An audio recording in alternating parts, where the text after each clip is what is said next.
Perdana Menteri Israel Benjamin Netanyahu semakin dikecam dan dibenci usai pasukan pertahanan Israel membunuh 3 putra pemimpin Hamas Ismail Haniyeh.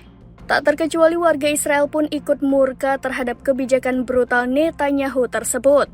Bahkan kini beredar kabar ratusan tentara wanita Israel menolak ikut berperang. Mengutip tribunnews.com pada Jumat 12 April 2024, informasi itu disampaikan oleh Israel TV 7. Dilaporkan sekitar 30% tentara wanita IDF menolak untuk ikut wajib militer.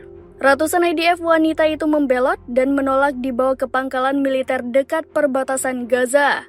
Mereka menentang perintah Netanyahu lantaran menilai perang tersebut justru menindas orang-orang Palestina. Sementara sebagian pasukan menolak berperang lantaran mengalami kesenjangan serius dalam peralatan tempur. Lantaran penolakan untuk berperang tersebut, Israel mengeluarkan kebijakan untuk menjebloskan ratusan tentara IDF yang membelot itu ke penjara. Tak ayal, kecaman dan kebencian dari warga Israel terhadap Netanyahu kian meningkat imbas kebijakan itu. Kemarahan warga pun memuncak saat IDF membunuh 3 anak dan cucu Ismail Haniyeh pada Rabu 10 April 2024 lalu.